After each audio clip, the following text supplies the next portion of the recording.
Zero का fractional part क्या होगा, जीरो। और जीरो से लेके 1 के बीच में कोई भी नंबर ले लो वो तो पॉजिटिव है। 0.4 ले लो तो 0.4 का फ्रैक्शनल पार्ट क्या हो जाएगा, 0.4 का फ्रैक्शनल पार्ट। अच्छा, उससे भी पहले मैंने फ्रैक्शनल पार्ट का डेफिनेशन शायद तुम लोग को यहाँ पे 1 सेकंड के लिए एक्सप्लेन कर देता हूँ। फ्रैक्शनल पार्ट को मैंने क्या बोला, नंबर में से ना उसके इंटीग्रल पार्ट को हटा दो। तो फ्रैक्शनल पार्ट किसके इक्वल होता है, x minus greatest integer x for all x belongs to R. तो ये फ्रैक्शनल पार्ट का डेफिनेशन हो गया, रट जाना। नंबर मैंने क्या बोला, किसी भी नंबर एक्स का फ्रैक्शनल पार्ट किसके इक्वल होगा, नंबर एक्स में से उसके इंटीग्रल पार्ट को हटा दो तो फ्रैक्शनल पार्ट आ जाएगा। इसी को तुम क्या करो, ये जो इंटीग्रल पार्ट ऑफ एक्स है ना उसको तुम यहाँ पे इसके राइट हैंड साइड पे ले जाओ। तो एक्स क्या हो जाएगा, fractional part plus integral part is equal to number हो जाएगा। तो मैंने क्या बोला कि कोई किसी भी नंबर को तुम कैसे लिख सकते हो, integral part plus plus fractional part में। और फ्रैक्शनल पार्ट कैसे किसी नंबर का निकाल सकते हो, नंबर में से इंटीग्रल पार्ट हटा दो तो फ्रैक्शनल पार्ट आ जाएगा। समझ गए ना। इस एक्स को इधर ले जाओ तो x is equal to fractional part plus integral part हो जाएगा। और फ्रैक्शनल पार्ट कैसे हुआ, नंबर माइनस इंटीग्रल पार्ट। ठीक है, यहाँ मैंने लिख रखा है, इसको मैंने एक्सप्लेन नहीं किया था। समझ में आ रही है बात। ये क्या हो गया हमारा, x is equal to integral part plus fractional part. अब आ जाते हैं इस पे। अगर मैंने क्या बोला कि एक्स अगर मैं 0 से 1 के बीच में लूं, इंक्लूडिंग 0 एक्सक्लूडिंग 1, तो उसका फ्रैक्शनल पार्ट क्या होगा, उसका फ्रैक्शनल पार्ट 0 होगा।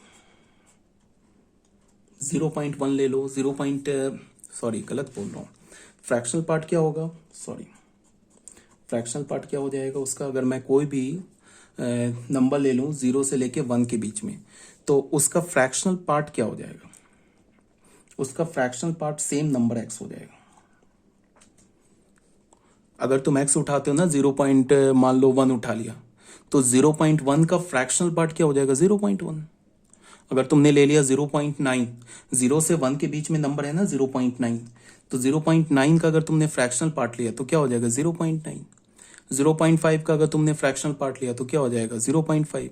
0 का फ्रैक्शनल पार्ट लिया तो क्या हो जाएगा 0। तो अगर मैं बोल रहा हूं कि 0 से 1 के बीच में इंक्लूडिंग 0 तुम किसी भी नंबर का फ्रैक्शनल पार्ट लेते हो तो वो किसके इक्वल होता है, एक्स के। तो ये ये किसके इक्वल लिया मैंने, वाई के। तो y is equal to X आ गया ना। मैं बता रहा हूं ये कर्व कैसे बन रहा है। तो मैंने क्या किया कि मैंने यहां से ये y is equal to x जो है ना लाइन ड्रॉ कर दिया, ठीक है। बट ये y is equal to X आ गया, बट इसमें x कहां से कहां तक है, चलो पहले अभी एक बार देख लेते हैं, उसके बाद अभी ग्राफ इसको फिर से ड्रॉ करते हैं। अगर तुमने x लिया ना, बिलोंग्स टू 1 से लेके 2 के बीच में लिया, कोई भी लिया, मान लो कि अगर तुमने 1.2 ले लिया तो 1.2 का फ्रैक्शनल पार्ट क्या हो जाएगा, 1.2 का फ्रैक्शनल पार्ट हो जाएगा, implies fractional part of x क्या हो जाएगा, बताओ। अगर हमने मान लो कि नंबर 1.2 लिया तो 1.2 का फ्रैक्शनल पार्ट क्या हो जाएगा, ये हो जाएगा 0.2 हो जाएगा ना। तो इसके फ्रैक्शनल पार्ट को तुम कैसे लिख सकते हो, एक्स जो नंबर है ना,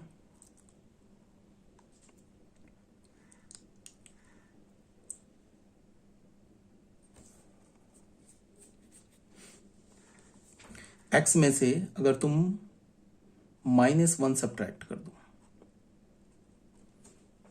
तो उसका क्या आ जाएगा, फ्रैक्शनल पार्ट आ जाएगा। कैसे, अगर तुमने एक्स का वैल्यू लिया ना कि एक्स किसके रेंज में होना चाहिए, 1 से लेके 2 के बीच में होना चाहिए। अगर तुमने एक्स का वैल्यू ले लिया, मान लो 1.2 ले लिया, तो 1.2 का फ्रैक्शनल पार्ट क्या होगा, 1.2 का फ्रैक्शनल पार्ट एक्स, एक्स क्या है 1.2 में से 1 हटा दो तो उसका आ गया ना 0.2 फ्रैक्शनल पार्ट, ठीक है। अगर तुमने ले लिया 1.5 तो 1.5 का फ्रैक्शनल पार्ट क्या होगा, 1.5 में से 1 हटा दो तो ये आ जाएगा ना 0.5 फ्रैक्शनल पार्ट आ गया। समझ रहे हो बात को। तो अगर मैंने बोला ना कि अब x बिलोंग्स टू 2 से लेके 3 के बीच में हो, तो इसका फ्रैक्शनल पार्ट क्या हो जाएगा? इसका फ्रैक्शनल पार्ट हो जाएगा x -2। ठीक है, x -2 हो जाएगा। कोई भी ले लो, मान लो कि अगर हमने 2 और 3 के बीच में मान लो 2 ही ले लिया, तो 2 का फ्रैक्शनल पार्ट क्या हो जाएगा? 2 -2, 0। 2 को लिख सकते हैं ना 2.0, तो फ्रैक्शनल पार्ट क्या हो गया? 0। अगर तुमने इस नंबर के बीच में मान लो 2.3 ले लिया, तो 2.3 का फ्रैक्शनल पार्ट क्या हो जाएगा? 2 माइनस एक्स का वैल्यू 2.3 -2, तो देखो 0.3 आ गया। समझ रहे हो बात को? तो इसका क्या मतलब हो जाएगा कि अगर तुमने x का वैल्यू 2 से 3 के बीच में लिया, तो उसका जो फ्रैक्शनल पार्ट हो जाएगा वो x -2 हो जाएगा। एक और, x का वैल्यू अगर तुमने 3 से 4 के बीच में लिया, तो यहां से हमें क्या पता चलेगा कि उसका जो फ्रैक्शनल पार्ट ऑफ x होगा वो क्या होगा? बोलो, x -3 हो जाएगा। ठीक है, क्या हो जाएगा? x -3। कोई एग्जांपल ले लो, मान लो 3.9 ले लिया, इसका फ्रैक्शनल पार्ट ले, इसका फ्रैक्शनल पार्ट क्या होगा? 0.9। तो यहां से इसका फ्रैक्शनल पार्ट क्या हो जाएगा? 3.9 में से 3 हटा दो, तो ये हो जाएगा 0.9। ठीक है, अब अगर हमने x का वैल्यू -1 से 0 के बीच में लिया, तो इससे हमें क्या पता चल रहा है कि इसका जो फ्रैक्शनल x है पार्ट हो जाएगा वो क्या हो जाएगा? x + 1, ये हो जाएगा इसका फ्रैक्शनल पार्ट। कोई भी एग्जांपल ले लो, मान लो कि अगर हमने लिया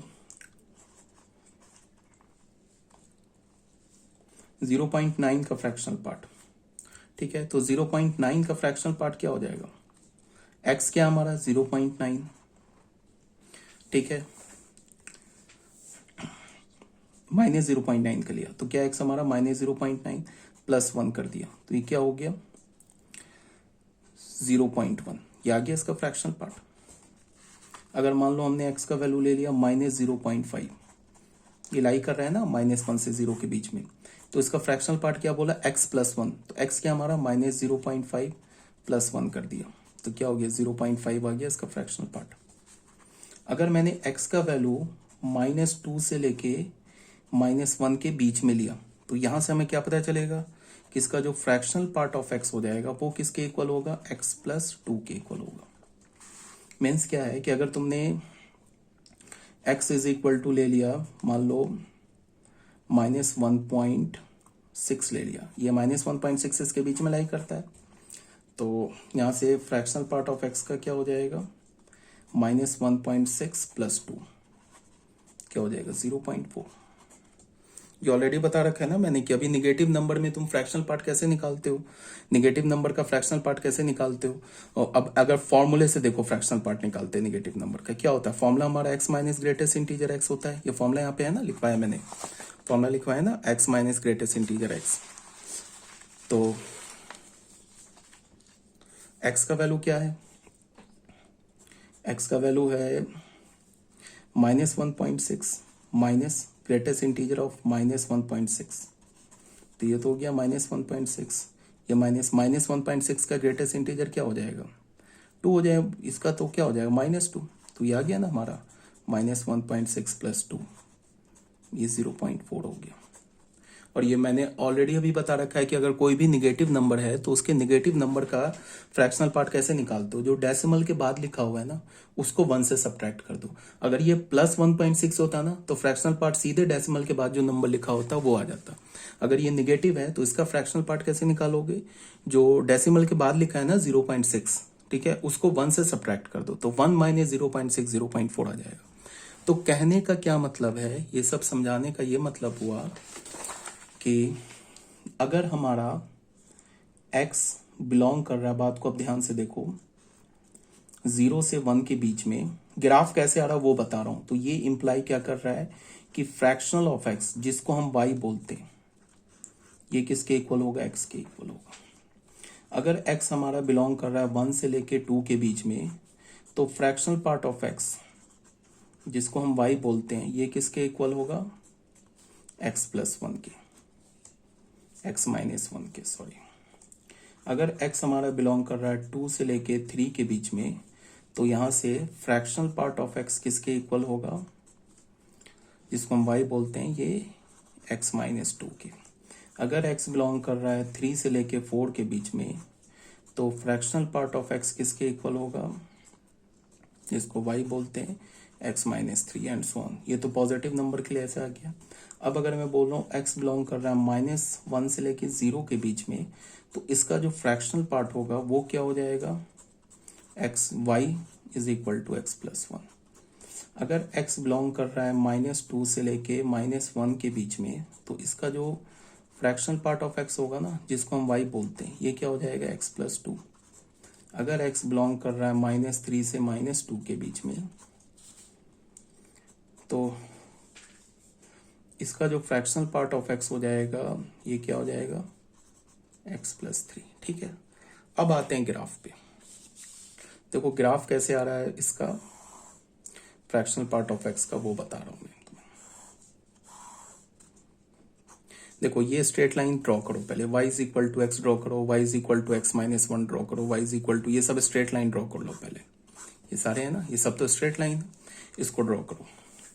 तो ये लाइन हमारा हो गया, ये तो आइडेंटिटी फंक्शन है, y is equal to x, हमने ड्रॉ कर लिया। ठीक है, अब जो होगा ना, ये y is equal to x minus one, ये ऐसे लाइन ड्रॉ होगा, sorry y is equal to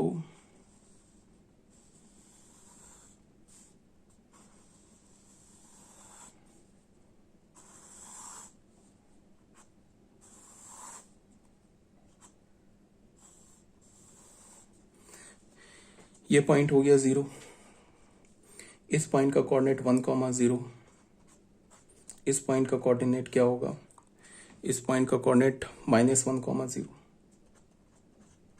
देख लो ये लाइन किसका हो गया हमारा, y is equal to x minus one का। देख लो ये दोनों सेटिस्फाई कर रहा है। तुम देखो x की जगह 1 डालो तो y 0 आ जाएगा, x की जगह तुम ना -1 डालो, x की जगह x की जगह 0 डालो, ये y कोऑर्डिनेट पे ना, x की जगह 0 डालो तो y is equal to -1, satisfy कर गया। तो ये लाइन की इक्वेशन आ गई। ये लाइन की इक्वेशन क्या हो गई, y is equal to x. ये हमारा पॉइंट क्या है, 2,0, और ये पॉइंट क्या है, -2, मैं गलत लिख रहा हूं यार, कैसा ब्लंडर लिख रहा हूं, 0,-1 पॉइंट है ये पॉइंट हो गया 0,-2, दिख रहा है, वो विजिबल है। ये पॉइंट लिखा है 0,-2। चलो इसको ना मैं थोड़ा फेयर में बनाता हूं, तो तुम लोग कंफ्यूज होते हो ज्यादा। इतना समझाने के बावजूद ना बच्चे जो कुछ होंगे वो कॉल करते ही रहेंगे, बोलेंगे नहीं समझ में आया, नहीं समझ में आया। एक बार फिर से ना अच्छे से बनाते हैं, या ऐसे बनाते हैं, ज्यादा सही समझ में आए।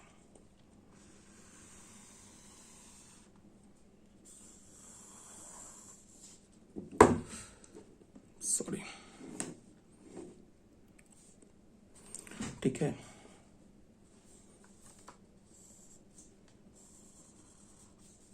ये line y is equal to x, एक पैरेलल लाइन ड्रॉ कर रहा हूं मैं यहाँ पे,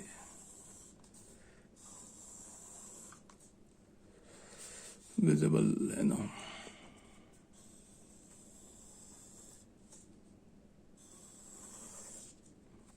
ठीक है, ऐसे मैं ड्रॉ कर रहा हूं। ये सब इतना एक्सप्लेनेशन क्यों कर रहा हूँ, ये सिर्फ ग्राफ को समझाने के लिए। तुम्हें इतना दिमाग लगा ग्राफ में इतना नहीं ड्रॉ करना है, सिर्फ तुम्हें ग्राफ रट जाना है। ठीक है, कोई सोच रहा होगा कि ये सब इतना करना होगा ग्राफ ड्रॉ करने से पहले, तो ग्राफ ड्रॉ करने से पहले इतना नहीं करना है, सिर्फ तुम्हें ग्राफ रटना है।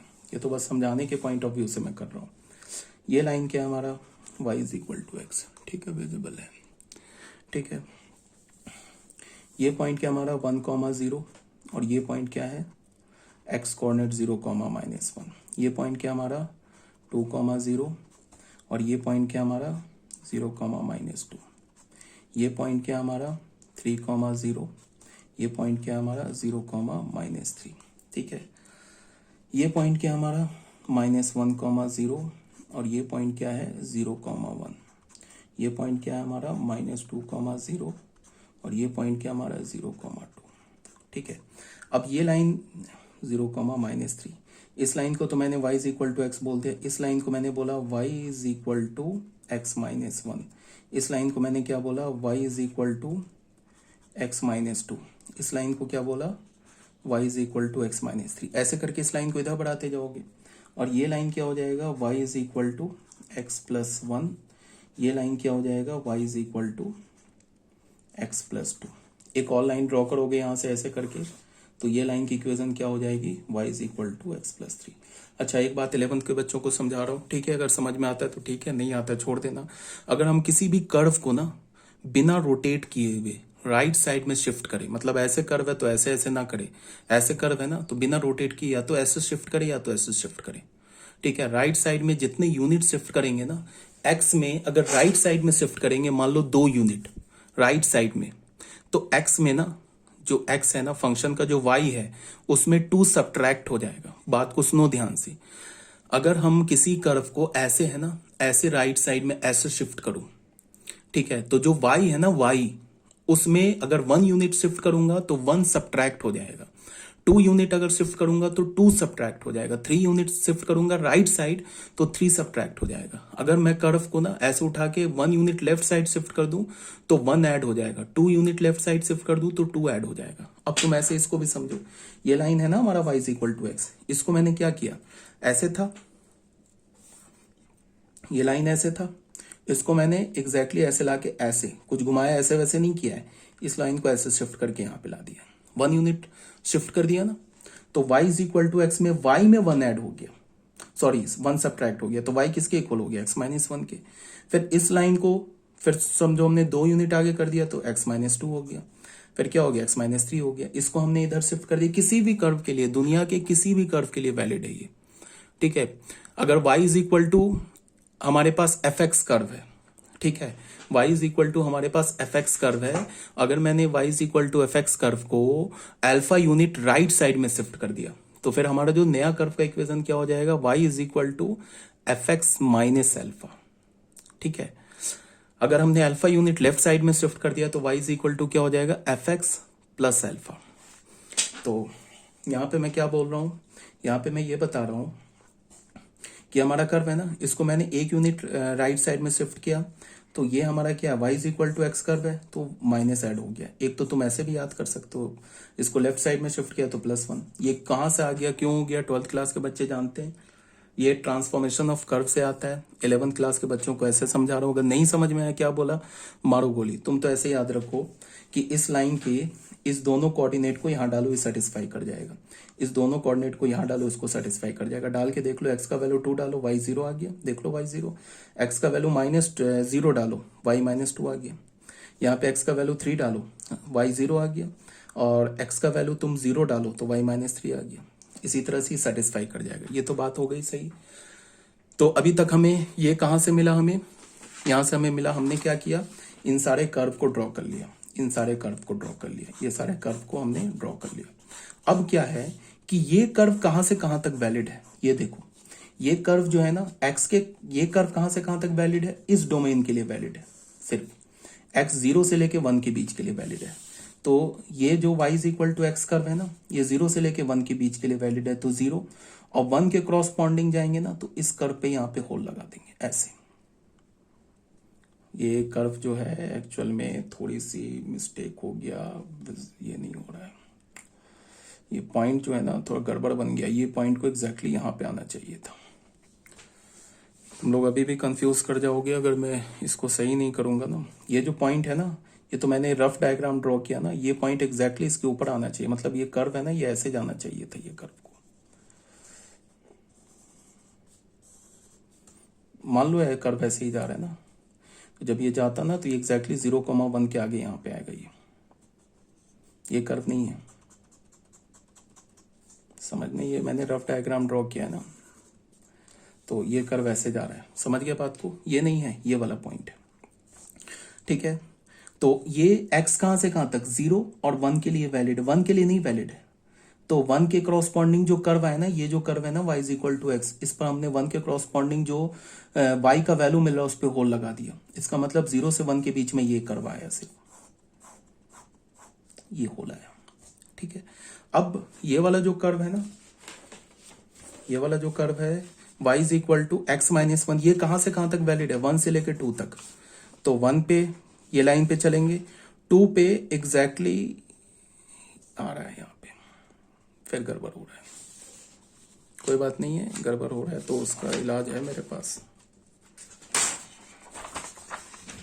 डायग्राम ड्रॉ कर रहा हूँ मैं, सॉरी 3 बार ड्रॉ करना पड़ गया। तो एक काम करता हूँ ना, मैं ऐसे ही पहले ड्रॉ कर देता हूँ, ये ज्यादा सही रहेगा, ये लाइन को ड्रॉ कर देता हूँ।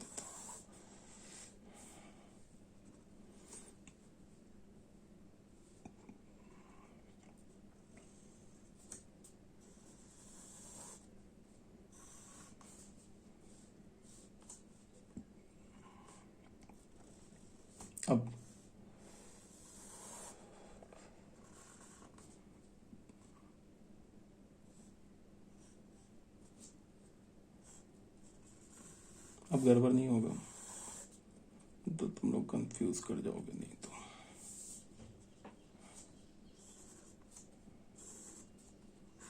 अब कोई गड़बड़ नहीं होगा।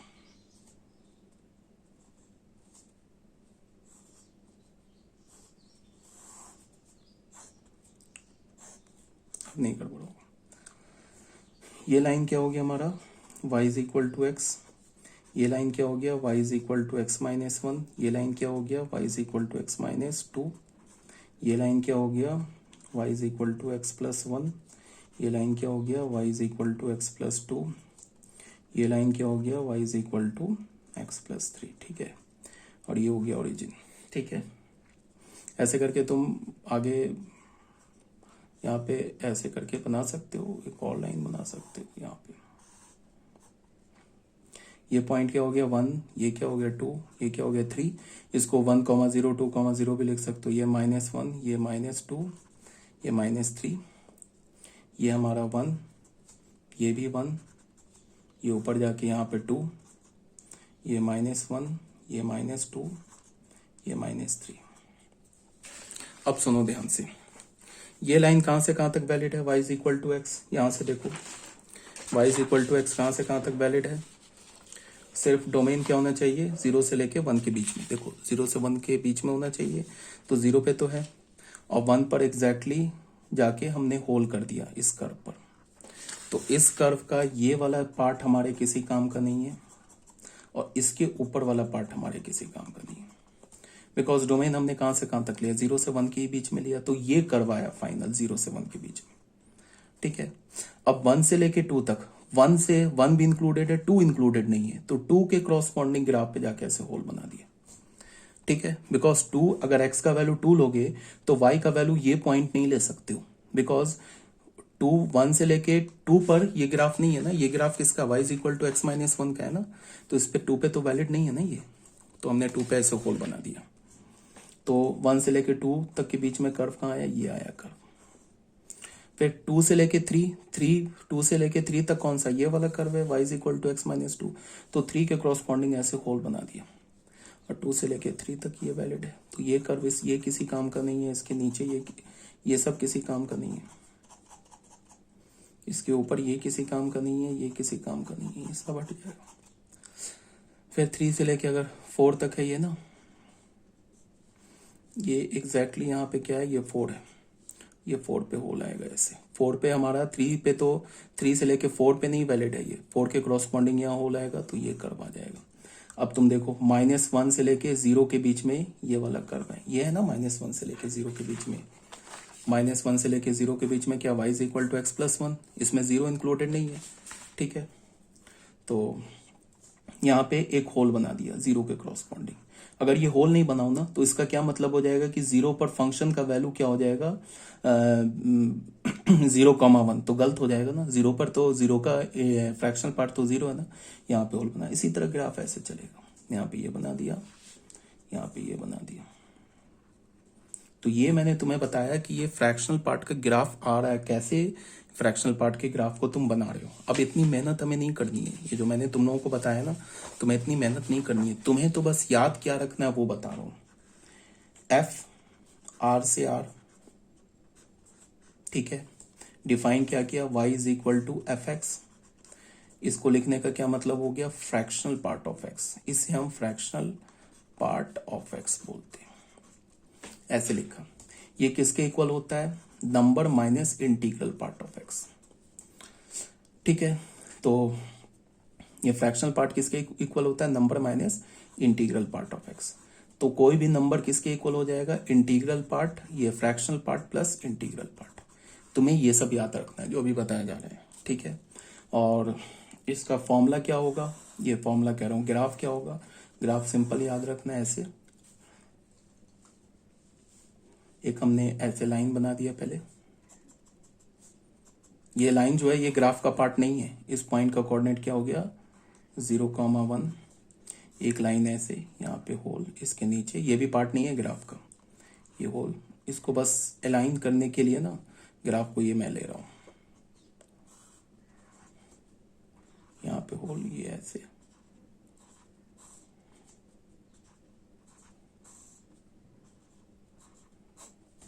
ये 0 1 2 3 -1 -2 -3। अब अगर फंक्शन का डोमेन तो हमें पता चल गया, अगर रेंज फंक्शन का बता रहा हूं तो रेंज के लिए मैंने क्या बोला था कि रेंज के लिए हम लोग क्या करते हैं कि y का वैल्यू देखते हैं। एक बात बताओ, अगर तुम यहाँ पे शेडिंग लोगे, यहाँ पे अगर तुम टॉर्च जलाओ, यहाँ पे अगर तुम टॉर्च जलाओ, तो y एक्सिस पे क्या मिलेगा हमें, y एक्सिस पे 0, इस लाइन का इस y एक्सिस पे मिरर इमेज क्या मिलेगा, 0 से लेके 1 तक जाएगा, बट 1 पर कोई इमेज नहीं आएगा क्योंकि 1 पे तो होल है ना। तो रेंज क्या हो जाएगा 0 से 1। और ऑब्वियस ही बात है, डोमेन क्या दिख रहा है हमारा, डोमेन ऑल रियल नंबर है। तो ये याद रखना है, रेंज, डोमेन, फ्रैक्शनल पार्ट किसे बोलते हैं। फिर मैंने क्या बोला कि अगर हमारे पास कोई भी पॉजिटिव नंबर है तो उस पॉजिटिव नंबर का जो फ्रैक्शनल पार्ट होता है ना, वो क्या होता है, डेसिमल के बाद। अगर कोई पॉजिटिव इंटीजर है तो पॉजिटिव इंटीजर का फ्रैक्शनल पार्ट 0 हो जाएगा। निगेटिव इंटीजर है तो निगेटिव इंटीजर का भी फ्रैक्शनल पार्ट क्या हो जाएगा, 0 हो जाएगा।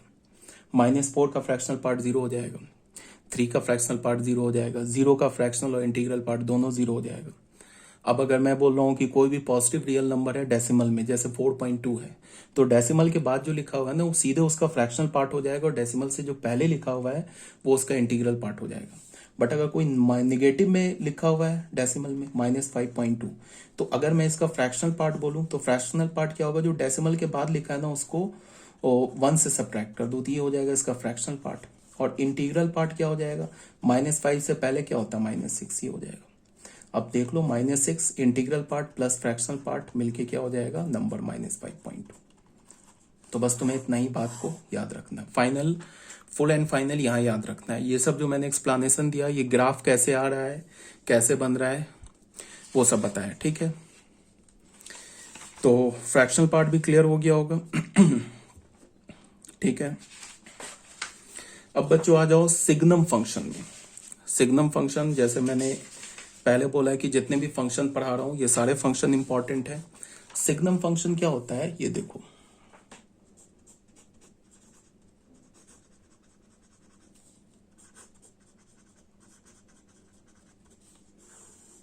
सिग्नम फंक्शन को हम कैसे डिफाइन करते हैं। सबसे पहले फंक्शन जो होता है वो ऑल रियल नंबर से ऑल रियल नंबर में होता है। तो अगर मैं डोमेन बोलूं तो डोमेन तो हमें पहले ही पता चल गया, ऑल रियल नंबर। अब सिग्नम फंक्शन को हम डिफाइन कैसे करते हैं, हमने क्या बोला, mod x अपॉन x कब होगा, when x is not equals to 0, 0 when x is equal to 0। ये होता है सिग्नम फंक्शन। सिग्नम फंक्शन जो होता है ना, एक्चुअल पीस वाइज फंक्शन होता है। पीस वाइज फंक्शन बोलने का मतलब क्या हो गया, डोमेन के डिफरेंट वैल्यू के लिए y का डिफरेंट वैल्यू मिलेगा, ठीक है। और डोमेन के डिफरेंट मतलब डोमेन के वन सेट ऑफ वैल्यू के लिए y का वन सेट ऑफ वैल्यू आएगा। मतलब क्या है कि जब x 0 नहीं है, रियल नंबर से 0 को हटा दो तो y किसके इक्वल है, mod x अपॉन x के इक्वल है। और अगर x का वैल्यू 0 लिया सिर्फ एक पॉइंट पर, जब डोमेन में जीरो आ रहा है ना, तो x का वैल्यू जीरो लिया तो फिर y का वैल्यू क्या आएगा, जीरो होगा। अब कुछ बच्चे कंफ्यूज इसमें क्या कर जाते हैं कि ये बोलेंगे कि ऐसा कैसे होगा, x का वैल्यू जीरो लेंगे और यहाँ पे डालेंगे तो ये तो 0/0 आ जाएगा, तो 0/0 तो नॉट डिफाइंड होता है। तो मैं कहाँ बोल रहा हूँ कि x के वैल्यू को तुम इधर डालो, ये तो मना कर रहा है ना कि x जीरो नहीं है। अगर x जीरो नहीं है तो ये ले लो, और x का वैल्यू अगर जीरो है तो फिर y को अलग से डिफाइन कर दिया, y को जीरो बोल दिया। अगर x जीरो नहीं है, जीरो को छोड़ के कोई भी रियल नंबर है, चाहे वो रैशनल हो, इरेशनल हो, इंटीजर हो, होल हो, कोई भी नंबर हो जीरो को छोड़ के, तो उसका y क्या होगा, मॉड x अपॉन एक्स। अगर x जीरो के इक्वल होगा तो फिर y किसके इक्वल होगा, जीरो के इक्वल होगा। ये तो ये बोल रहा है ना।